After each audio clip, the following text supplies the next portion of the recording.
Hello, I'm Dennis Crawford. I'm the second associate chair of the Nebraska Democratic Party, and welcome to the most recent edition of the Prairie Populist TV show.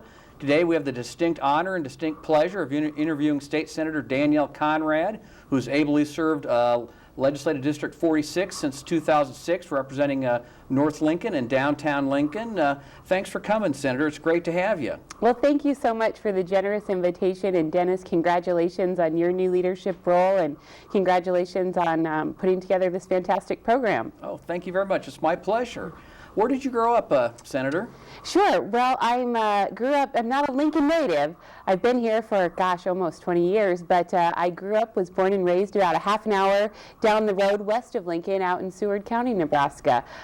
Grew up there north of town with mom, dad, and a little brother, and went to country school at Staplehurst Elementary into Seward, go Blue Jays for high school, and then came to Lincoln, like so many young people do, to attend the University of Nebraska. And that's where I got my undergraduate degree and my law school degree as well, and decided that Lincoln was the right place to start my career and now my family.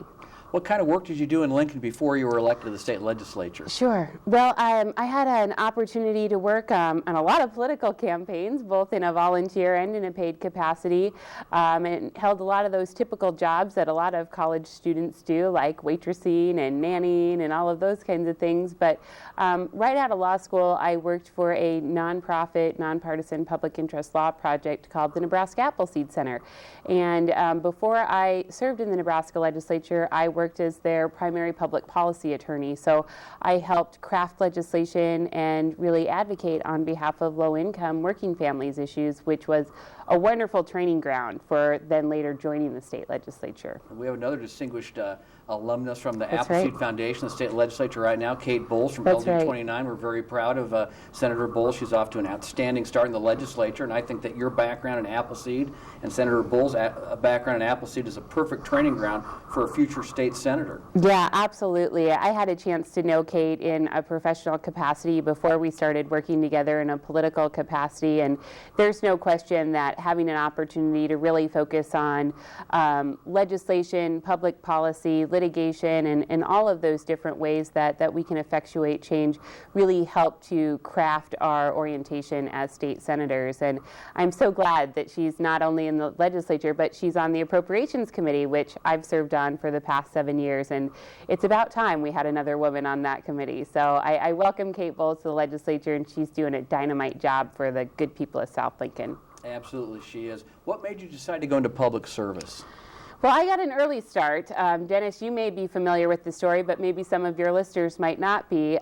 Back when I was in about 4th grade, Helen Busalis was running for governor along with Kay Orr. And I was watching 10/11 News one day, and it really just struck me like a bolt of lightning, seeing these two women out on the campaign trail.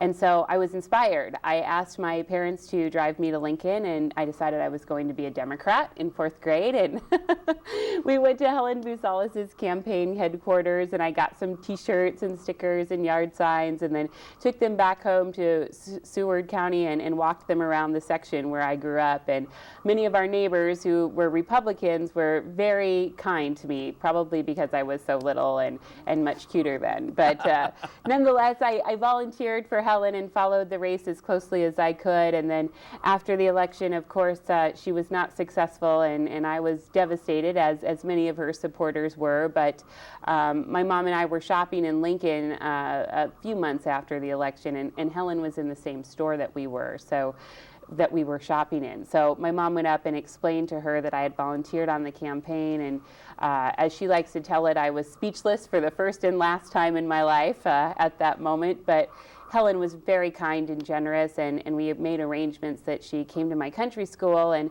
we had Helen Busalis stay, and we talked about government and politics and public service. And from that period forward, we maintained a friendship, and she was really my mentor.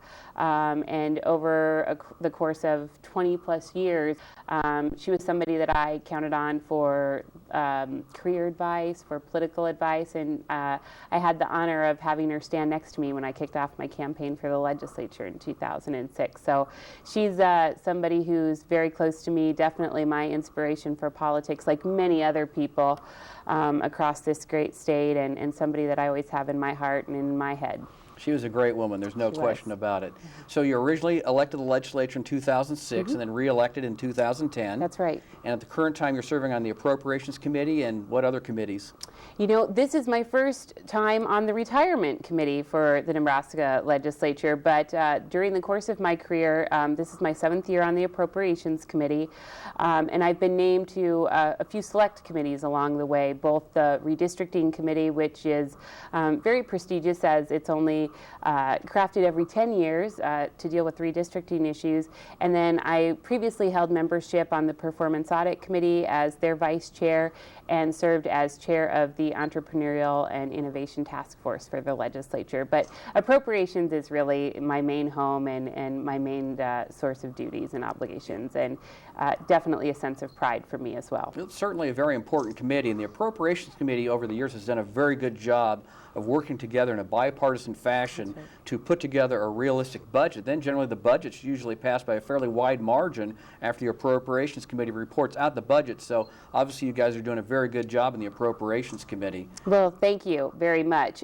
We take our work very seriously, and we work very hard and very, very long hours, many days, in crafting our state budget. But it's such a wonderful example of how unique things are in the Nebraska legislature, where, as you mentioned, of course, we run and serve in a nonpartisan capacity, but we really take that to heart when we get after our work, and we take time to drill down and look at setting priorities and look at the policy of each issue before us in every single line of that $7 billion budget, and we really don't get distracted by partisan rancor or any of those kinds of considerations. And we really work together with great diversity on that committee from every corner of the state, every political philosophy, and we really hone and have our battles right there in the committee. And once we get a majority of the committee together and we found a place of consensus that we can all feel comfortable about,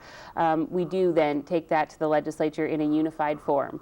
So even if there are certain aspects of the budget that one member may agree or disagree with, once we have that full budget proposal together, we stay unified. And that's a very powerful stance to push forward the budget in an efficient and effective manner. Fortunately, the budget situation is a lot better now than it was a few years ago. Interestingly enough, in 2009 and 2010, Governor Heineman was heavily reliant upon stimulus funds to balance the state budget, but at the same time, Governor Heineman said that he was against the 2009 Recovery Act, which was kind of hypocritical and deeply inconsistent. We couldn't have balanced the budget in 2009 and 2010 without the funds from the 2009 Recovery Act, and we can thank Senator Ben Nelson for supporting that bill and bringing that money home to Nebraska. It saved a lot of jobs here in the state government and kept the government going and kept the budget balanced. One thing I'm impressed about your service was in the first term you were heavily involved in efforts to restore the Beatrice State Developmental Center. Governor Heineman and his predecessor, Johans, had allowed the facility to fall into disarray and shambles, and it was the legislature that solved that problem. How did you and other senators bring about the solution to BSDC? Sure. That's such an important topic, and a topic that we continue to work on, even though our quest began long ago, early in our legislative career, as you mentioned. But it really is a sad state of affairs, because for many years, Nebraska was really a leader when it came to the provision of services for our most vulnerable citizens, particularly those with developmental disabilities. And we had really a great source of pride about the systems that we had in place from a statewide level. And what you saw was a very gradual but very dangerous evisceration of not only that infrastructure and the delivery system, but really the necessary funding that it took to ensure that we had good people and qualified people working in those difficult and important jobs.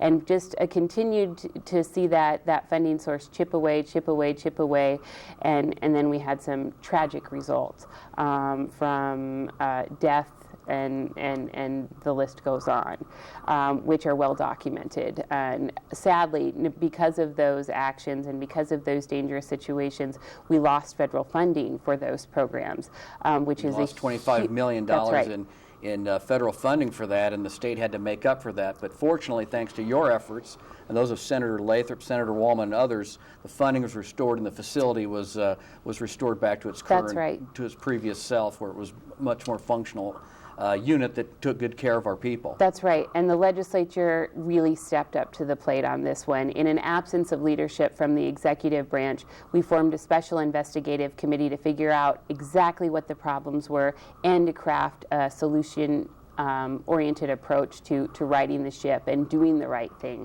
for our most vulnerable citizens. So Senator Lathrop did an excellent job in leading that committee and really digging into some of the labor issues that were at the heart of that matter. And then Senator Wallman brought that local perspective from his district in BSDC. Many other senators with expertise in the human services arena helped out. And then we did our part from the appropriations perspective to try and address the funding issues and the finance issues. But when I talk about this issue to people back in North Lincoln or anywhere in our great state, people say, well, gosh, you know, BSDC, I don't know anybody there. Why should I care about that? And my answer is very simple. Every Nebraskan should care about that because it says a lot about who we are as a people with how we treat our most vulnerable residents. And if that isn't reason enough for people to care, the fiscal piece that you mentioned is clear-cut as well. And that became an issue for every single Nebraska taxpayer. That's almost $30 million that we couldn't put into roads, that we couldn't put into public safety, that we couldn't put into economic development because we were left to clean up a mess. Yeah, your efforts and those of other senators saved money and improved the lives of our most vulnerable citizens. And you know, we will always be grateful to you and Senator Lathrop and Wallman and others for turning around BSDC. In the most recent legislative session, Governor Heineman's tax proposals were kind of the center of the debate and the opening weeks of the session. And describe those proposals and why why Governor Heineman had to withdraw the bill. Sure. The governor had been talking about bold and innovative tax proposals that he was going to bring forward this legislative session for many months leading up to the session. But none of us really had a chance to see what those were until he introduced them at the very beginning of this year. And what they were really a pretty radical position, a pretty radical plan that completely eliminated the corporate income tax and the state income tax while doing away with many important exemptions in our sales tax code. The governor claimed that these bills were revenue neutral, but it became apparent very quickly that they were not and would have cost many important aspects of our state millions and millions of dollars. And I think that one thing that really got left out of the conversation, probably because they got killed so quickly in the Nebraska legislature, was that there was really nothing unique or interesting about these proposals. It was really part of a national playbook. We saw a lot of Republican governors all across the country initiate the exact same thing. Kansas and Louisiana, they tried these things. And Heineman's tax plan, it would have raised taxes on 80% of Nebraskans to finance a tax cut for the top 20% of income earners. The elimination of sales tax exemptions would have raised taxes on farmers, small businessmen, the elderly, the sick. Churches, nonprofits, students, the list goes on and on and on. And it became very apparent very quickly once Nebraskans had a chance to review those proposals that they were a bad deal for Nebraska. And not only did they create a lot of winners and losers in our tax code, but they really would have put our state on an uncertain track for our future. And we have critical obligations that we must attend to if we want to remain vibrant and competitive for both families and businesses. And that tax plan would have been a disaster towards achieving those goals. So I give the governor credit for asking the committee to kill them shortly after he introduced them, and they followed suit, as they should have. It was obvious it wasn't going anywhere. He had managed to alienate just about every businessman and every farmer in the state, so the plan was going nowhere. So it was, he did what he had to do. And I'll tell you, Dennis, on that point, point, I make sure to thank citizens for speaking out, because we can't do our jobs if we don't have input from the public. And the public spoke out loud and clear in relation to those proposals. They had lengthy hearings that lasted well into the night with all of the different interest groups you mentioned, and everyday citizens taking time out of their day to come down to the legislature and talk about how those radical plans would have negatively impacted their lives. So that's a real win for the people of Nebraska. And I say power to the people. Absolutely. And then what came out of it was some kind of a tax modernization study commission. Mm-hmm. What is that all about? Where is that going? Well, in lieu of moving forward with any of those more radical positions that were staked out early in the session, a group of senators came together and said, wait a minute, let's hit the pause button here, and let's acknowledge the fact that it's been many years, decades in fact, since we've taken a comprehensive look at our revenue infrastructure and at our tax system, and a lot of things have changed since the last time we did a major overhaul. But let's not rush to judgment. Let's not move forward in a hasty way that brings forth unintended consequences for families and for businesses. Let's take a step back, let's pull together the experts over the course of the next year, and let's figure out what's best for Nebraska moving forward. What type of modernization or evolution should occur from a policy perspective, not a political perspective. And that's what the Nebraska Legislature always has done and is planning to do as we move forward. So I think that's a much better, a much more conservative, a much more sound approach to looking at our tax policy and ensuring that the revenue system helps meet our state's needs so that we can be vibrant and competitive. Is the commission going to look at the Nebraska Advantage Act? I mean, there's been several studies recently. We spend $40 million a year on the Nebraska Advantage Act. We send this money to large corporations. In return, they promise they'll create jobs, but the studies show they cannot prove any jobs have been created through spending $40 million a year on the Nebraska Advantage Act. Is the commission going to look at that, whether or not it's effective? They absolutely are going to take into account our tax incentive programs, which I'm very thankful for. And that wasn't originally contemplated as part of the study, but myself and other senators brought forth legislation this year to address those very concerns, because we had a chance to review independent studies from outside of Nebraska and also our own Legislative Performance Audit Committee, which said, hey, wait a minute, these programs have a huge price tag on them, and are we really getting the results that we had hoped for? Are they a good value for the taxpayer? That's a point that is left to be debated, but I think that we have enough initial information to take a second look and to go back and see if maybe we need to reform those programs a little bit, or maybe we just need to start from scratch and say this isn't a good value for the taxpayers. I think one thing that's particularly concerning in my reading of those reports is not only are we paying a lot of money to create a certain amount of jobs, but the type of job that we're creating.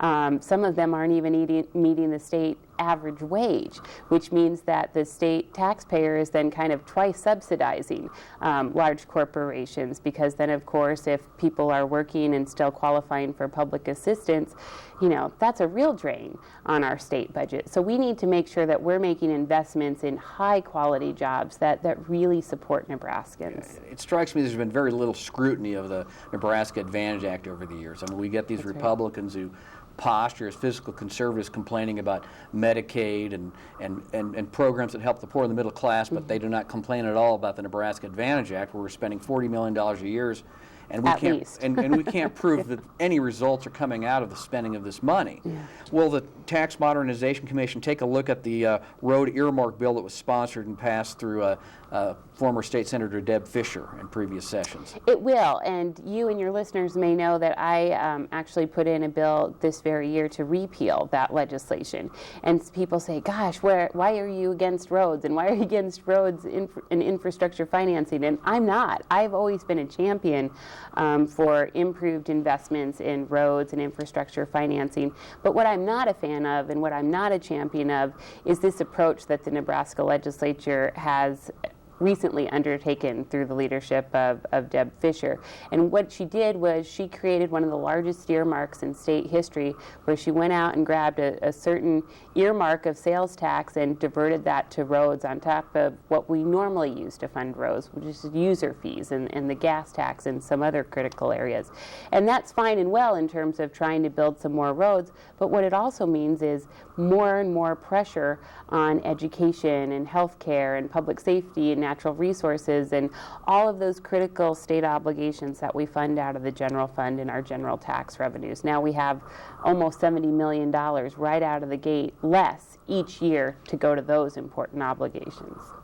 That's a good idea to revisit that whole issue. I think so, because it also creates that earmark component also creates a very curious result. For example, any change we would ever make to sales tax then moving forward would affect the amount that would be going to roads financing. And I was quick to point out after the governor put forward his proposal that if it were to be adopted, we'd almost be doubling the amount we originally anticipated would go to roads funding, about $60 or $70 million a year, quickly jumped to 110 just with the introduction of those two bills. So because of how that bill it has tied roads funding to our sales tax system, anytime we tweak the sales tax, good, bad, or otherwise, it's going to impact that area.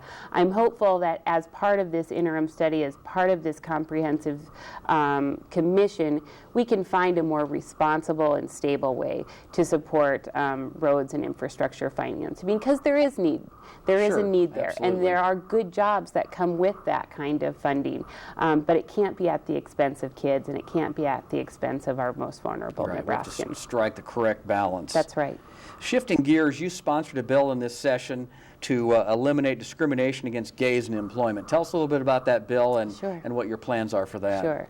Well, it was a very exciting piece of legislation to work on, and I'm so honored to bring it forward. It's not a new bill for the Nebraska Legislature. Actually, Senator Chambers has introduced similar versions of this legislation in years past, but this is my first time to carry it, and I'm proud to have Senator Chambers and other senators as a co-sponsor with this legislation. And I really think the time is right for us to revisit this issue.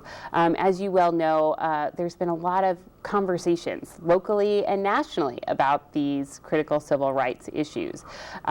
It was taken up in central Nebraska. We had a long discussion here in Lincoln about this issue, and then most recently in Omaha, the city council has moved and has in fact adopted an equal rights in the workplace ordinance that protects all of the citizenry in Omaha. So right now I feel that it's really disparate that we have most of the citizens in Omaha protected through this kinds of ordinance, but then the rest of our citizenry is without protection. And I think that it's amazing that when you start visiting about this issue with citizens, that people are surprised that these protections don't exist. But sadly, they do not. And my belief in bringing it forward is very simple. No one should be fired for who they are and who they love. And that's just a key core value that I am committed to and committed to working on through this legislative session and beyond. So we had a fantastic hearing at the legislature's Judiciary Committee a few weeks ago.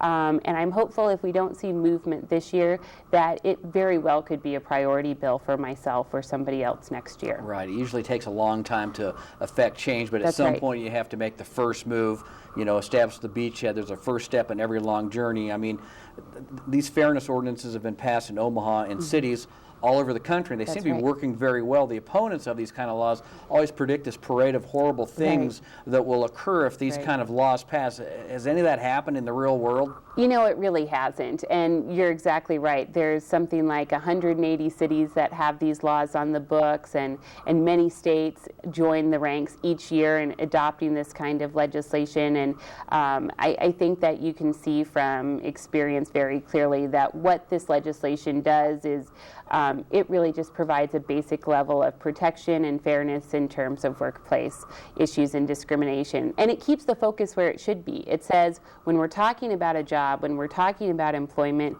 we should be talking about qualifications. We should be talking about merit. We should be talking about performance on the job. We shouldn't be talking about arbitrary things like who you are and who you love. Right, that should not be a relevant factor at all. That's right. I mean, there's been no flood of litigation in these other cities where these have passed. I mean, none of these bad things have happened that the opponents No. are predicting. I mean, there's been a lot of experience with these kind of laws, and they've worked out very, very well. That's right. in cities across the country and other states across the country, and it could work here in Nebraska too. Absolutely. So I'm very excited about that legislation, and I'm very excited to see forward progress on that topic this year or next. Yeah. Another big topic of conversation and debate in the legislature this session is the bill to expand Medicaid as part of the Obamacare national health insurance law. Studies from the University of Nebraska Medical Center and other reputable sources say that the Medicaid expansion will actually both save money as well as save lives. What are the prospects for this legislation, and how will it improve the lives of Nebraskans and be fiscally responsible at the same time? This is a fantastic question and something that I'm so excited about. I was one of the first co-sponsors to this legislation, which was brought forward by Senator Kathy Campbell, also from Lincoln, who's chair of the Health and Human Services Committee and who's doing a dynamite job in that role and has really done a great job in bringing this idea forward. And if you go and if you look at the legislation, you can see it's truly a bipartisan effort. There are senators from all across our great state and all across the political spectrum who have committed to seeing this issue move forward. And Nebraska really has a once-in-a-lifetime opportunity to move forward and to expand Medicaid to cover more working families. And I really see this as a couple of things. This is a workforce issue. This is a family values issue. And never in my 7 years serving in the legislature have we had the opportunity to affect change for so many people in such a positive way as we can with this legislation. So it has now been advanced from the legislature's Health and Human Services Committee. Senator Campbell has prioritized it as her priority bill for this year, and we will have debate in the full legislature about whether or not to move forward. As I understand it, working with Senator Campbell and others, it looks like we have strong support for passage. What we're unclear about at this point in time is if we'll have enough support for a gubernatorial override, because Governor Heineman has been very clear and consistent that he is opposed to this legislation, which I think is particularly disappointing. When you look at the fiscal aspects, when you look at the human aspects that this legislation has an ability to impact, it really is a no-brainer. And I think that's why you've seen Republican governor after Republican governor all across this great country say, wait a minute, let's take the politics out of this, let's stop fighting about Obamacare, and let's do the right thing for our citizens in our state. And I hope that maybe the governor will reconsider his position, because it's a once-in-a-lifetime opportunity that we can all work together to do something great. Governor Heineman is one of the few Republican governors in the country who is opposed to the Medicaid expansion. I mean, governors who are Republicans in Florida and Ohio and Arizona That's right. and Michigan have agreed to the Medicaid expansion. Governor Heineman is one of the last few holdouts. I'm actually cautiously optimistic we can find the 30 votes to override the legislation thanks to the presence of 3 new excellent state senators who were elected last fall, Senator Kalowski, Senator Bowles, and Senator Crawford. And I would request my fellow Democrats, call your state senators when this comes up for a vote and urge your senator to vote to override the expected veto from Governor Heineman. I'm optimistic we can get to 30 votes, because we had 30 votes last year to override Governor Heineman's veto of the prenatal bill. That was a very big victory for progressive forces and for the middle class and for the poor. Absolutely. And you're right, we've had an election that